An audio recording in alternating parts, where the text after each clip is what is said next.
Have you ever wondered how to mix your watercolors or how to know what color combinations the watercolors on your palette even make? Well, in this video, I am going to show you how to make these smaller color charts using two colors from your palette. And the study that I'm doing today is a complete study on the color Viridian. So I'm going to be adding every color on my palette to Viridian and see what all the color combinations are from there. The watercolor paper I'm using is 9 by 12 inches, so we're going to be able to fit 12 color charts across the paper. So in length, our color charts are going to be 2.5 inches. So I'm doing 2.5 inches, skipping a half inch, doing another 2.5 inch line, skipping a half inch, and then doing another 2.5 inch line. These lines are going to be the side of our first set of color charts. So in width, I need my color charts to be 1.5 inches across. So I'm just doing those lines 1.5 inches all the way down through the color charts. And then again on the side, we're doing 2.5 inches. We're just pretty much meeting those lines together to create our rectangle. So now we're going to mark off the lines for the squares within our color chart. Each of the squares are 1/2 inch by 1/2 inch. So we want 5 squares going vertically, and we want 3 squares going horizontally. So on the side that is 2.5 inches, I'm going to mark each 1/2 inch, giving us 5 sections. Across the top, I'm going to mark each 1/2 inch in the 1.5 inch, giving us 3 sections. I'm going to do that on all sides around the rectangle and then meet those lines together to create our boxes.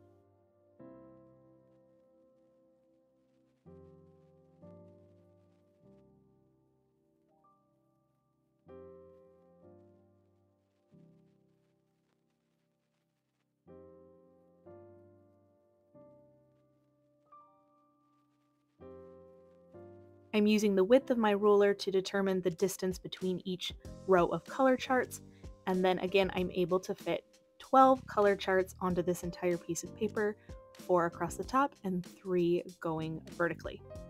And now our color charting is done. It does not have to be perfect. This is just for you. It's a reference. Don't worry if your boxes are wonky, mine are wonky too. Now we get to paint, and I am choosing to do a complete study on the color Viridian. I have chosen 12 colors from my palette to combine with Viridian and see the different color combinations I can make. So the color Viridian is going to be added to the top of every single one of our color charts because that's the main color, it's the focus of our color study. So the first square is going to be pure Viridian. It's going to be super powerful, strong, in its full force pigmented color. I love the depth of Viridian because not only is it a green, but it's also a blue. It's just beautiful. Now the second box in this row of Viridian is a slightly watered down version of the color. So you're just going to wet your brush and then add the color back into that second box. This is important because it totally changes how a color looks when you water it down, because in watercolor we make things lighter by adding water. And then the third box, we're just adding another bit of water to make it super, super, super light, which again makes it a totally different color.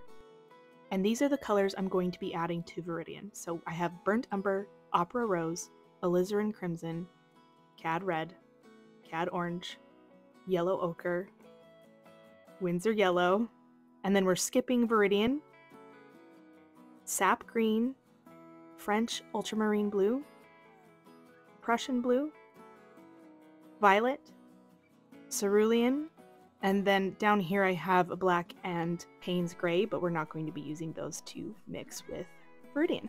So an important first step is to clean an area on your palette. You're going to want to make sure it's totally clean so that all of the colors are really pure for this color charting project. When a color is at 100%, I like to make sure and mark that just for my reference. So I'm marking V for Viridian at 100% on the top row, and then the bottom row of each of our charts is going to be the color that we're mixing with.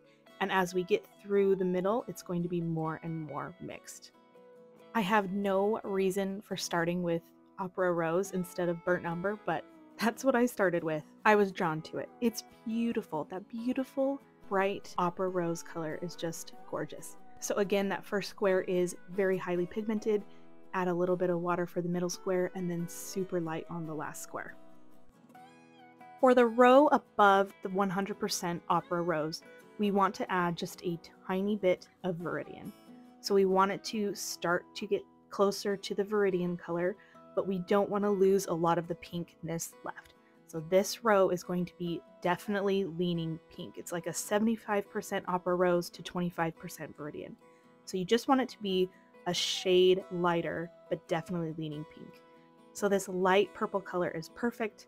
Still very bright and pinky, but it's obviously leaning more purple because of that tiny tint of the Viridian.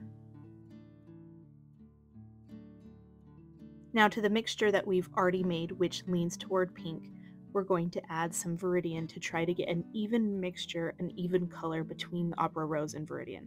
So we don't want it to lean green, but we don't want it to lean pink. And this darker purple is just gorgeous and perfect. This middle row I label 50%, and there's no actual way to measure that it's 50% Viridian and 50% Ochre rose. It's just a guess. I'm just going by feel, how it looks. Now for this last row, we are adding mostly Viridian to our mixture so that it is a Viridian leaning mixture with some Ochre rose. We want it to not look totally Viridian, but we want it to be definitely leaning in that direction because it's the closest color to Viridian.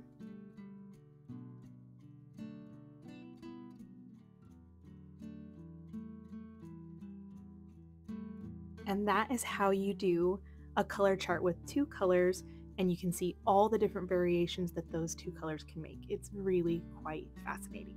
So I'm going to show you two more slow close-up examples, and then I'm going to go through the whole chart and you can see the finished process in more of a time-lapse version.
And this concludes our entire study on the color Viridian.